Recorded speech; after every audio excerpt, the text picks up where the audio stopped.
¿Qué tal? ¿Cómo están? En esta oportunidad me gustaría hablar acerca de las tentaciones.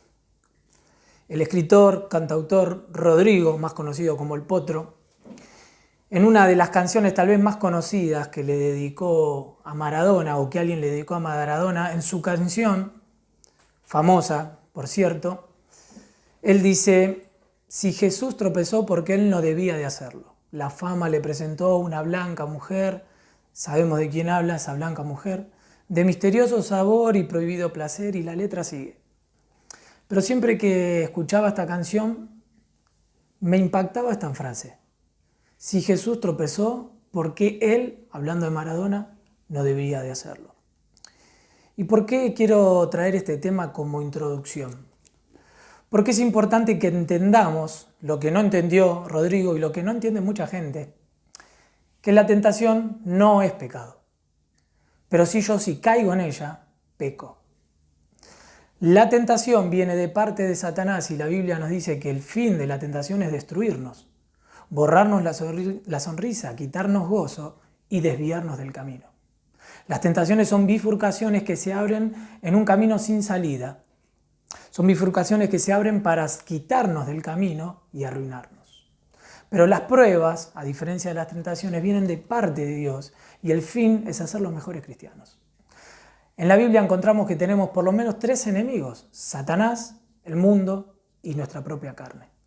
Ahí en 1 Pedro 5:8 dice: velad y orad porque tenemos un adversario. ¿Ves? Ahí tenemos el oponente, Satanás, que anda como león rugiente buscando a quien devorar. Y cuando el león ruge es porque quiere intimidar a la presa. Y eso es lo que pasa con las tentaciones. Por eso, si tendríamos que hacer un top 5, un top 10 de los momentos más difíciles o críticos de la vida de David, es el que vamos a estudiar en esta oportunidad acerca de la tentación. Y por más que este tema de la tentación sea trillado, está bueno que lo estudiemos, lo veamos, y por más que conozcamos la historia de memoria de David y Betsabé, dejemos que el Señor nos hable a cada uno de nosotros, porque todos somos tentados. Te invito a que abras la Biblia ahí en 2 Samuel capítulo 11 y vamos a ver 4 puntos del camino de la tentación. En primer lugar, vamos a ver el comienzo del pecado, la continuidad del pecado, las consecuencias del pecado y, en lo último, el cambio del pecado. Este paso de la tentación es escalonado, descendente, hacia abajo para tratar de destruirnos, como dijimos. Y esto pasó en la vida de David. Acompáñame ahí en el primer punto a ver el comienzo del pecado en 2 Samuel capítulo 11. Dice que aconteció el año siguiente, en el tiempo que salen los reyes a la guerra, que David envió a Joab y con él a sus siervos y a todo Israel, y destruyeron a los amonitas y sitiaron a Raba, pero David se quedó en Jerusalén. Y sucedió un día, al caer la tarde, que se levantó David de su lecho y se paseaba sobre el terrado, sobre la terraza de la casa real. Y vio desde el terrado a una mujer que se estaba bañando, la cual era muy hermosa. ¿Sí? Tal vez nos tenemos que situar en el contexto de su palacio, tal vez con altura, sin duda, y las casas que eran bajas. Intentemos imaginarnos desde ahí que David vio a una mujer que se estaba bañando. Envió David a preguntar por aquella mujer y le dijeron: aquella es Betsabé, hija de Elián, mujer de Urías Eteo. Y envió David y mensajeros y la tomó y vino a él y él durmió con ella. Luego ella se purificó de su inmundicia y se volvió a su casa y concibió la mujer y envió a hacerlo saber a David diciendo: estoy encinta, estoy embarazada. Después vamos a seguir con la lectura, pero vamos acá hasta el versículo 5 para ver en este primer punto el comienzo del pecado. En primer lugar, en este tema del comienzo del pecado, ver algunos subpuntos que nos pueden servir en nuestra vida para el comienzo del pecado. Porque tal vez estás en ese escalón, en el comienzo del pecado. En primer lugar, vamos a ver que David estaba en el lugar incorrecto. Dice ahí en la palabra de Dios, lo leímos, que aconteció el año siguiente, en el tiempo que salen los reyes a la guerra. Era el tiempo en que los reyes tenían que salir a la guerra, pero David se quedó en el palacio. Y en ese momento de ocio es cuando sale a su palacio y ve a Betsabé. Por eso, para ir rápido en los puntos y ver en esto el comienzo del pecado, en primer lugar, ver que David estaba en el lugar incorrecto.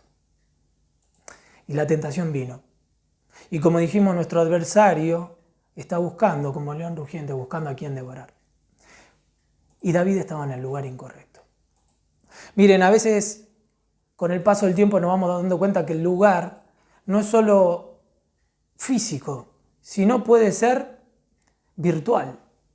Hoy el lugar incorrecto puede ser aún en tu pieza, pero metido en la peor porquería de la mugre de Internet. Mira, alguien dijo que la pornografía, y la estudiaba, él decía que estas 3A de la pornografía hace que sean destructivas. En primer lugar, que sea accesible. Es accesible, es gratis. Como todo el comienzo del pecado, como vamos a ver, el primero es gratis, pero después la pagas caro. Pero en segundo lugar, no es que es accesible, sino que también es anónima. No tenés que registrarte. Y en tercer lugar, es adictiva. Por eso este combo letal de la pornografía es terrible. Pero te das cuenta, querido, que el lugar incorrecto puede ser en tu propia casa, aún en la habitación al lado donde están tus padres, tus hermanos. Por eso en el lugar incorrecto no solo pensemos en el boliche, no solo pensemos en la casa o en el lugar de un amigo, sino que también pensemos en estos lugares, porque en la tecnología de nuestro celular nos puede llevar a la peor inmundicia. Por eso, en el comienzo del pecado, vamos a ver el desarrollo. ¿Cómo fue el derrotero de este momento de la vida de David? Bueno, en primer lugar, en el comienzo del pecado, ver que David estaba en el lugar incorrecto.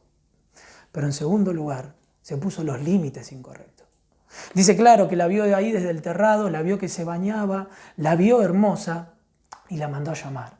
Y cuando le dan el reporte de quién era, le dijeron, es la esposa, es la mujer de Urías Eteo, el cual Urías está en la guerra.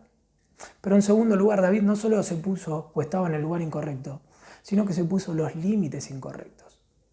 Cuando le dieron el reporte, él siguió. Y versículo siguiente al que leímos dice que la mandó a llamar y vino y se acostó con ella. Qué tema el de los límites, ¿no? La Biblia nos habla que no tenemos que poner límites internos y límites externos. Cuidado solo con ponernos límites externos, no hacer o no vestir o no hacer de tal forma. Los límites también tienen que ser internos. Y David no supo poner límites. Pero en tercer lugar, hizo la lectura incorrecta. David, como el pecado tiene estos efectos desorientador, porque lo desorientó. Cuando le dieron el reporte, él siguió adelante. El comienzo del pecado hace esto, te desorienta, pero también el poder del pecado es degradante. Empieza a degradar y es destructivo, como leímos. Y David hizo la lectura incorrecta del pecado. Por eso, querido, si estás en el comienzo del pecado, que podamos aprender de esta lección, de en qué lugares frecuentamos, cuáles son nuestros límites, pero ojo con la lectura que hacemos del pecado. El típico pensamiento es, de esta salgo, coqueteo un poco, juego con el pecado, pero la Biblia dice que no podemos jugar con fuego, porque el que juega con fuegos se termina quemando. La Biblia habla en distintos pasajes, por lo menos en 4 pasajes distintos, de cosas pequeñas que pueden hacer una gran destrucción. En primer lugar, en Cantares dice que las zorras, cazad las zorras pequeñas, las cuales pueden echar a perder una viña. Ese animal pequeño puede echar a perder una viña. Pero en segundo lugar, las moscas, ¿sí? También ahí en Cantares 2:15 dice, cazad las moscas pequeñas, la cual pueden echar a perder el perfume del perfumista. Una mosca pequeña muerta puede echar a perder el perfume. Pero en tercer lugar, la lengua es un músculo pequeño, dice ahí Santiago, pero que puede hacer un incendio tan grande y prender fuego a un bosque. Pero en cuarto lugar, la levadura, que un poquito de levadura leuda la masa. La Biblia nos habla en distintos pasajes y en la vida de personajes como estos, como la vida de David, que fueron hombres, pero que hicieron la lectura incorrecta. Y a veces pensamos que las pequeñas cosas no nos hacen mal. Mira, querido, no hay pecado tan chico que Dios pase por alto. Dios todo lo ve. Y a veces nosotros nos hacemos la lectura incorrecta y eso nos puede llevar a pérdida de tiempo, como vamos a ver más adelante. Pero en este primer punto, el comienzo del pecado, tengamos en cuenta esto y revisemos cuáles son nuestros lugares. Tal vez seamos llamados a bajarnos de un grupo de WhatsApp, como siempre digo.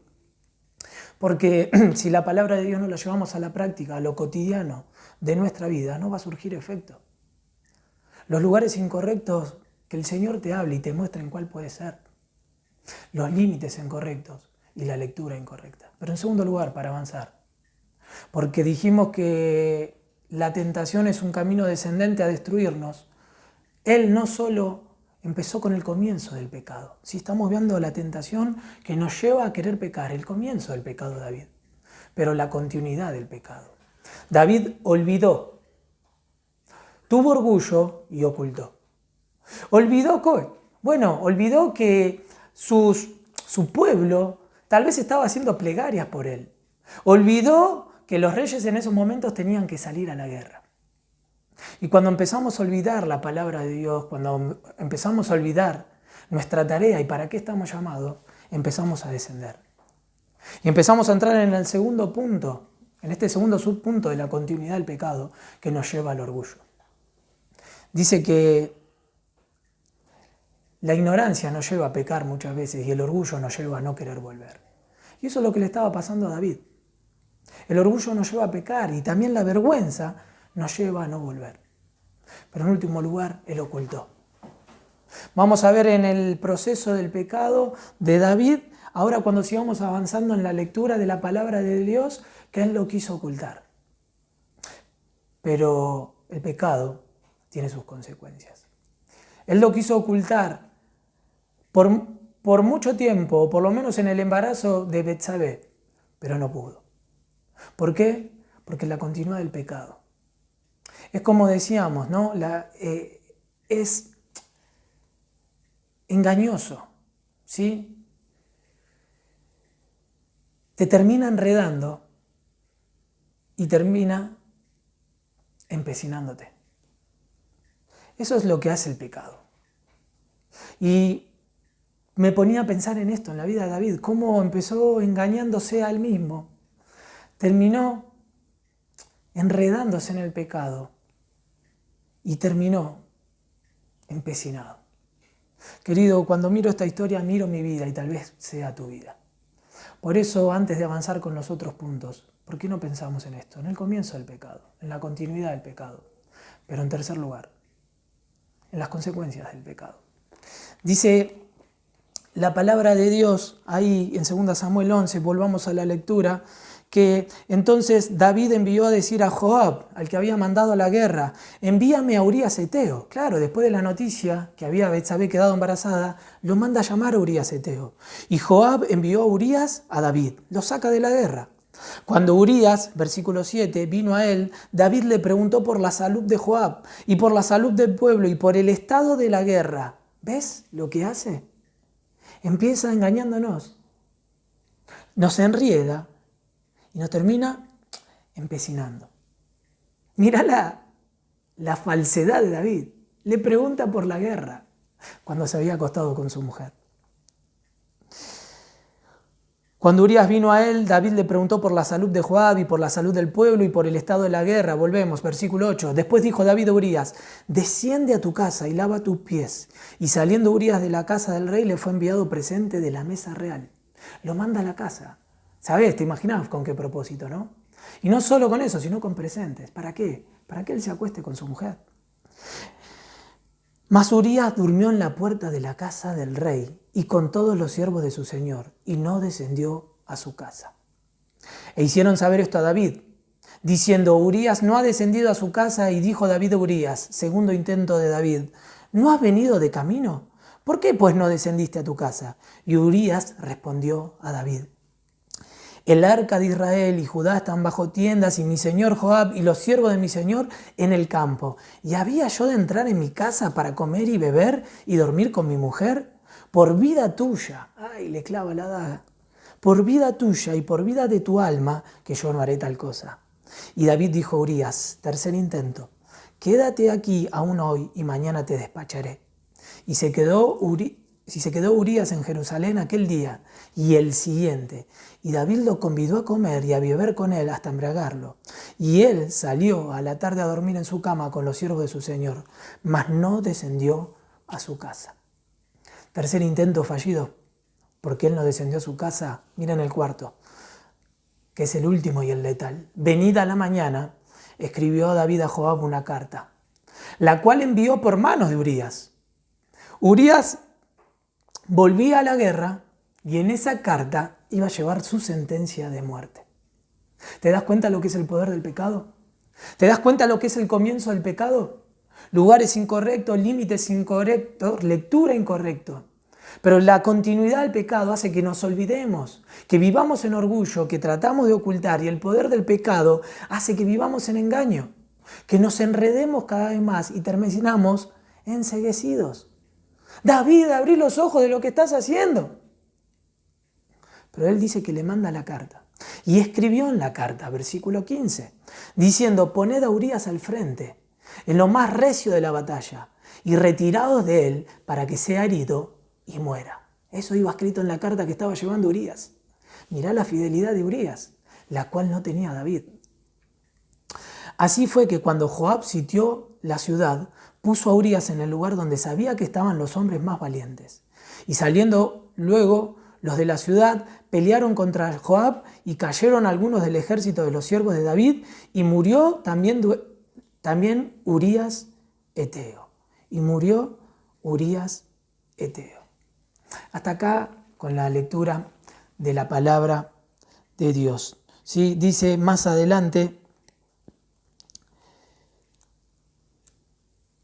que el hijo que nace de esta relación engañosa termina muriendo.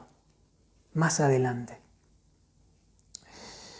Este pecado, esta consecuencia del pecado, que es lo que vamos a ver ahora, David la pagó caro. Porque este es el camino del pecado. Empezamos con el comienzo, con estos puntos que vimos, la continuidad del pecado, pero veamos en este tercer punto las consecuencias del pecado. En primer lugar, fue afectado su futuro, su familia y su físico. En primer lugar, su futuro, cuando es confrontado, que lo vamos a ver en el último punto, dejo las consecuencias en el tercero, ver que cuando el profeta Natán lo confronta de parte de Dios, dice que la espada no se iba a separar nunca más de su casa. Y de hecho, ahí en 2 Samuel capítulo 12, vas a ver que el hijo que le nace termina muriendo. Por eso, en primer lugar, ver las consecuencias del pecado, y el pecado nos afecta a nuestro futuro. Dice que la espada no se apartó nunca de la casa de David. Ay, queridos, las consecuencias del pecado. ¿Cómo nos gustaría que la vida tenga un botón de rebobinado y volver para atrás para no hacer ciertas cosas? Pero, querido, la vida no es así. Y las consecuencias del pecado pagan caro. Ustedes sin duda lo deben conocer, sus líderes lo deben conocer. ¿Cuántos deben faltar ahí en la iglesia? Que hoy no están. ¿Pero saben por qué? Porque el pecado, empezaron en el comienzo del pecado. Le dieron continuidad al pecado y no midieron las consecuencias. Y las consecuencias es que trae consecuencias a futuro. Y como dijimos, el pecado, el orgullo nos lleva a pecar y la vergüenza a no volver. Y eso le trajo consecuencias en el futuro. David lo pagó muy caro. Pero en segundo lugar, como dijimos, las consecuencias es en nuestra familia. Los que tenemos hijos, o también en nuestra propia vida, que queremos formar una familia, el pecado paga mal. Su hijo terminó muriendo. Pero en último lugar, en el físico. Ahora vas a decir, ¿por qué en lo físico? Bueno, vamos a ver en el final de la vida que cuando David confiesa, dice que él, mientras callaba, se envejecían sus huesos. Porque el pecado paga caro. En el primer punto, cuando decíamos que el pecado es degradante, tal como Dios le dijo a Caín, Caín, si te retractás, el bien está a la puerta, el pecado está a la puerta. Pero es tu voluntad, es tu decisión que vas a escoger. Y Dios le tiene que decir, ¿qué pasó en tu semblante, Caín? Claro, porque el pecado degrada. Cuando un líder, cuando un padre espiritual, cuando el pastor, cuando un amigo espiritual nos dice y nos ve, porque se detalla y se ve en nuestras manifestaciones que el pecado paga mal, el pecado es degradante. Dejamos de gustar aquellas cosas que nos gustan, de disfrutar, de deleitarnos, de divertirnos en aquellas cosas que nos gustaban y empezamos a mirar con otros ojos. Y esto es lo que le estaba pasando a David. Las consecuencias la pagaron caro. Él no se levantó esa mañana pensando que iba a ser un asesino intelectual, pero lo terminó siendo. Porque el pecado paga mal. Él no se levantó una mañana pensando que iba a ser un engañador. Él salió a la terraza a disfrutar, pero el pecado paga mal. Y el hijo le murió. Eso lo encontramos en 2 Samuel 12:14. Mas por cuanto con este asunto hiciste blasfemar a los enemigos de Jehová, el hijo que te ha nacido ciertamente morirá. Un hijo murió. Pero en último lugar, porque la hora fue avanzando, déjame ver no solo el comienzo del pecado, la continuidad del pecado, las consecuencias del pecado. Nos podríamos quedar hablando mucho de esto, ¿no? Pero déjame en último lugar hablar del cambio del pecado. En el cambio del pecado, en primer lugar, ver la confrontación. Eso lo vemos del 12, capítulo 12, del 1 al 7. Después léelo en tu casa. Dios utiliza al profeta de una forma maestra. Me encanta la forma que Dios utiliza a Natán. Que Natán confronta al rey. El profeta lo tiene que confrontar con una historia. Contándole y diciéndole una historia que un hombre tenía muchos animales. Pero uno que tenía un animal solo. Viene este que tenía muchos y le roba esa única ovejita que tenía, ese único corderito. Y cuando le cuenta esta historia, David dice, ¿quién es ese hombre? Merece la muerte. Y el profeta le dice esta frase, tú eres aquel hombre. Y ahí David cae. La famosa frase tal vez le cayó la ficha. Tal vez salió de acá. Le cayó la ficha a David de lo que había hecho. Tú eres aquel hombre. Lo quiso ocultar. Y se le cae el velo. Por eso, en primer lugar, en esto del cambio del pecado, ver la confrontación. Querido, si hoy está siendo confrontado por la palabra de Dios, como muchas veces lo hemos sido, como tal vez hemos ido en campamentos, en distintas reuniones que ustedes están teniendo, o en distintas oportunidades o en tus devocionales, si oyeres hoy su voz, no endurezca su corazón. Dice Proverbio que el que es reprendido y no cambia, en vez de tener bendición, traerá maldición a su vida. El que es reprendido endurece su corazón. Querido, la confrontación del pecado, cuando un líder espiritual se te acerca, cuando la palabra de Dios, por las distintas formas que nos puede hablar, nos confrontan, es para que tengamos un cambio. Líderes que están escuchando o que estamos escuchando y que trabajamos con personas, que podamos ser esas personas confrontadoras con amor. Pero en segundo lugar, no solo la confrontación del pecado, ¿sí? Sino que David, cuando es confrontado, David hace lo que tiene que hacer. Confiesa el pecado. Y eso lo vemos en el Salmo 32 y en el Salmo 51. Acompáñame solo rápidamente al Salmo 32. Salmo 32 dice, bienaventurado aquel cuya transgresión ha sido perdonada y cubierto su pecado. Bienaventurado a quien Jehová no culpa de iniquidad y en cuyo espíritu no hay engaño. Y mira lo que yo te decía, porque este es el poder devastador del pecado. Mientras callé, se envejecieron mis huesos, porque de día y de noche se agravó sobre mí tu mano. Se volvió mi verdor, mi juventud en sequedad de verano. Y ahí dice, mi pecado te declaré y no cubrí mi iniquidad. Dije, confesaré mis transgresiones y a Jehová, y tú perdonaste la maldad de mi pecado. Porque no es solo ser confrontado con la palabra de Dios, sino el cambio. El cambio que nos lleva a ser confrontados, pero a confesar. Él confiesa, contra ti he pecado. Lo mismo que se hizo ese hijo pródigo, contra ti he pecado. Confiesa. El cambio, la confrontación, y él tiene que confesar. Querido, si estás escuchando esto, la Biblia habla de David como un hombre que era un hombre conforme al corazón de Dios. Pero eso no significa que no hubo caída en su vida, sino que cuando las hubo y se dio cuenta y fue confrontado en el cambio, él confesó y vivió una vida de cambio. Por eso se puede decir de David, que él fue confrontado y le pidió perdón a Dios. Y mientras él cayó, se envejecieron sus huesos. ¿Qué tal si a partir de ahora, después de que escuchamos la palabra de Dios, nos corremos a los brazos del Señor que está esperando como ese padre, el hijo pródigo, esperándonos con los brazos abiertos que volvamos, pero que cambiemos y que le confesemos, he pecado contra el cielo y contra ti. Y Él nos va a abrazar y nos va a perdonar y que quiere que vivamos esa vida de cambio. No estás llamado a repetir la misma historia de tu papá. No estás llamado a repetir la misma historia de tu familia. Puede haber una vida en victoria, pero depende cómo trabajamos con este tema de las tentaciones. Querido, termino. Hemos hablado mucho para los que ya somos hijos de Dios, entender este tema de las tentaciones, el comienzo del pecado. Tal vez estás en ese escalón, frena a tiempo. Tal vez estás en el segundo escalón descendente, en la continuidad del pecado. Vuélvete al Señor. Pero en tercer lugar, si estás sufriendo las consecuencias del pecado y has sido confrontado con la palabra de Dios, aférrate al cuarto punto. Volvé a Él. Pedile perdón, confesá y cambia de acuerdo a su voluntad. Y si no tenés a Cristo en el corazón, ¿sabés? Con este tema de las tentaciones, estás luchando en el lugar incorrecto. Estás luchando en el lugar incorrecto. Pásate a la vereda del Señor. ¿Qué significa eso? Que si vos querés luchar a veces contra el mal, muchas veces no vas a poder, porque el Espíritu de Dios no obra en ti. Querido, como hizo David que confesó, todos nosotros una vez confesamos, pero para salvación. Si no tenés a Cristo en tu corazón, volvete ahí donde estás y pedile perdón. Y Él te va a salvar. Y una vez que ya somos hijos de Dios, empezar a entender este tema de las tentaciones. ¿Para qué? Para andar de acuerdo a su voluntad. Porque el Señor Jesús bajó a lo más bajo de la cruz para que a partir de Él toda caída sea sobre Él. Y que con su presencia podamos salir victoriosos ante el pecado. Si caíste, volví al Señor.